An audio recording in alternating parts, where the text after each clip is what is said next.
دیکھیں، انی عبداللہ، آتا ہے کہ میں اللہ کا بندہ ہوں، آتانی الکتاب، مجھے کتاب بھی عطا کی گئی ہے۔ جبکہ اعلان نبوت کا کب ہوگا؟ 40 سال میں۔ تو ذرا سوچیں، یہ تو حضرت عیسیٰ علیہ السلام ہیں جو پیدا ہوتے ہی اپنی نبوت کا اعلان کر رہے ہیں۔ تو جو یہ کہتا ہے کہ مصطفیٰ صلی اللہ علیہ وسلم کو 40 سال کی عمر میں نبوت حاصل ہوئی، تو اسے غور کرنا چاہیے اور ہوش کے ناخن لینا چاہیے کہ جب حضرت عیسیٰ علیہ السلام کا یہ عالم ہے، جنہوں نے حضور علیہ السلام کے امتی ہونے کی خواہش کی تھی، تو افضل الانبیاء کے مراتب کا عالم کیا ہو؟ فرماتے ہیں کنت نبیا وآدم بین الماء والطین، کنت نبیا وآدم بین الروح والجسد۔ فرماتے ہیں میں تو اس وقت بھی نبی تھا جب حضرت آدم آب و گل کی منزلیں طے کر رہے، حضرت عیسیٰ علیہ السلام۔ یہ سورہ مریم ہے، انی عبداللہ، میں اللہ کا بندہ ہوں، آتانی الکتاب، مجھے کتاب عطا کی گئی، جعلنی نبیہ، اور مجھے نبی بھی بنایا گیا ہے، مبارکہ، برکت والا بنایا گیا، واوصانی بالصلاۃ، بات یہاں تھی۔ فرماتے ہیں کہ مجھے اللہ نے نماز کی تاکید ارشاد فرمائی ہے۔ آپ یہ غور کریں، یہ وہ عظیم تحفہ ہے جو انبیاء علیہ السلام کو رب کائنات کی بارگاہ سے عطا ہو رہا ہے۔ ہم کتنے خوش نصیب ہیں کہ یہ تحفہ ہمارے لیے نبی آخر الزمان صلی اللہ علیہ وسلم معراج میں تشریف لے گئے ہیں، اور وہاں سے یہ تحفہ نماز ہم امتیوں کے لیے لے کر آئے ہیں۔ جتنا فخر کریں کم ہے، جتنا ناز کریں کم ہے۔ تو میں عرض یہ کر رہا ہوں، بتانا یہ ہے کہ نماز ایک عظیم عبادت ہے۔ اس نماز کے لیے میں نے آپ کو گزشتہ بتایا تھا کہ حضور علیہ السلام نے ارشاد فرمایا بین العبد و بین الکفر الصلاۃ، بندے اور کفر کے درمیان اگر کوئی چیز امتیاز کرنے والی ہے تو وہ نماز ہے۔ جو نماز پڑھ رہا ہے پہچان ہے کہ یہ مومن ہے، اور جو نہیں پڑھ رہا ہے اسے ہوش کے ناخن لینا چاہیے کہ کہیں وہ کفر کی سرحدوں میں تو داخل نہیں ہو گیا۔ حضرت لقمان، سورہ لقمان پڑھیے، آپ جب نصیحت فرماتے ہیں اپنے بیٹے کو، تو ان نصیحتوں میں سے ایک نصیحت یہ بھی تھی، یا بنیا اقم الصلاۃ، اے میرے بیٹے نماز کا قیام کیا کرو، نماز قائم رکھو۔ نماز کی اہمیت دیکھیں، قرآن پڑھیں گے تو پتہ چلے گا کہ پروردگار عالم نے یہ نماز کتنی اہم بنائی۔ حضرت اسماعیل علیہ السلام کو جب ہم پڑھتے ہیں قرآن کریم میں، تو حضرت اسماعیل علیہ السلام اپنے اہل کو کیا فرماتے ہیں؟ وَكَانَ يَأْمُرُ أَهْلَهُ بِالصَّلَاةِ، کہ یہ اپنے اہل کو، اپنے گھر والوں کو نماز کا حکم دیا کرتے تھے۔ تو اس لیے باہر تبلیغ کے لیے نکلنا ہے تو بعد میں جاؤ، پہلے گھر کی خبر لے لو، اس لیے کہ جب آپ اپنے گھر میں سدھارو گے تب پھر محلے کے بیس پر آ جائیے، اپنے محلے میں پھر تبلیغ کیجیے، اور پھر محلے کے بعد آگے بڑھیے۔ دوسروں پر انگشت نمائی کرنے سے پہلے خود کے اندر جھانکا کریں۔ ظاہر سی بات ہے کہ یہ نماز یقیناً ہمیں برائیوں سے روکتی ہے۔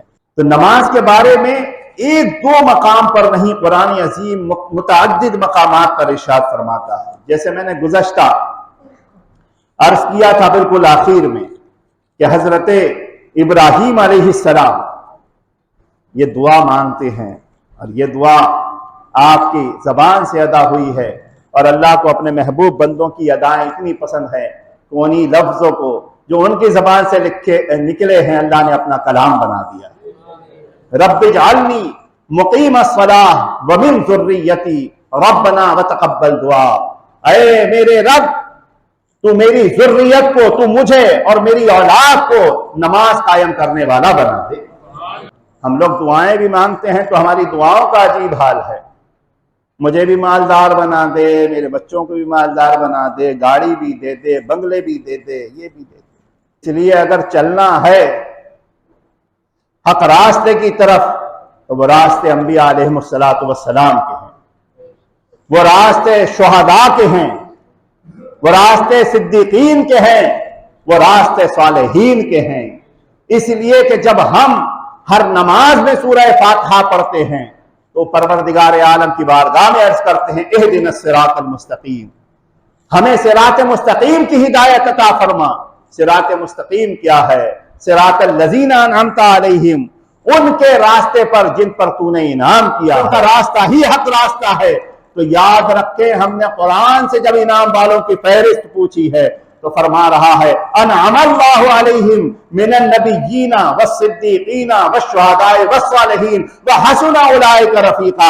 ارے ایمان والوں کی جماعتوں کو پوچھ رہے ہو تو نبیین کی جماعت انعام والوں کی ہے، صدیقین کی جماعت انعام والوں کی ہے، شہیدوں کی جماعت انعام والوں کی ہے، صالحین کی جماعت انعام والوں کی ہے، وحسن اولئک رفیقا، اور یہ کتنے ہی بہترین ساتھی ہیں۔ اگر آپ کو اپنے بہترین ساتھی چننا ہے تو علم میں سے چنیں کہ ان کا راستہ حق راستہ ہے۔ تو نماز ہم اگر چلتے چلیں، ایمان والوں پر نماز بوجھ نہیں ہے بلکہ غذا ہے۔ انعام والوں کے لیے نماز غذا ہے، ایمان بڑھانے والی چیز ہے، ایمان مضبوط ہوتا ہے نمازوں سے۔ لیکن اس میں سستی، نماز میں کاہلی، نماز سے دوری، یہ کس کا مزاج ہے؟ قرآن کہتا ہے، سنیں، ان المنافقین یخادعون اللہ وہو خادعهم وَإِذَا قَامُوا إِلَى الصَّلَاةِ قَامُوا كُسَالَىٰ۔ فرمایا یہ منافقین اپنے گمان میں اللہ کو دھوکہ دے رہے ہیں، حالانکہ یہ اللہ کو نہیں خود کو دھوکہ دے رہے ہیں، اور اللہ ان کے دھوکے کا بدلہ انہیں عطا فرمائے گا۔ وَإِذَا قَامُوا إِلَى الصَّلَاةِ، اور یہ منافقین جب نماز کے قیام کے لیے کھڑے ہوتے ہیں قَامُوا كُسَالَىٰ تو بڑی سستی اور کاہلی سے کھڑے ہوتے ہیں۔ سستی اور کاہلی، بے دلی، بے رغبتی کے ساتھ۔ تو آپ اگر بالکل نماز کے لیے کھڑے ہو رہے ہیں بے دلی بے رغبتی کے ساتھ کھڑے ہو رہے ہیں تو غور کریں کہ کہیں ہمارے اندر منافقت کی تو کچھ علامت نہیں آ گئی۔ اس لیے کہ ایمان والا جب اپنے رب کی بارگاہ میں کھڑا ہوتا ہے، بخاری شریف، مسلم شریف، جب حضور علیہ السلام کی بارگاہ میں حضرت جبریل امین انسانی شکل میں آئے تھے اور آپ کی بارگاہ میں چند سوال رکھے تھے، آخر میں عرض کیا تھا مل احسان یا رسول اللہ صلی اللہ علیہ وسلم، اے اللہ کے رسول صلی اللہ علیہ وسلم، احسان کس چیز کا نام ہے؟ تو حضرت نبی اکرم صلی اللہ علیہ وسلم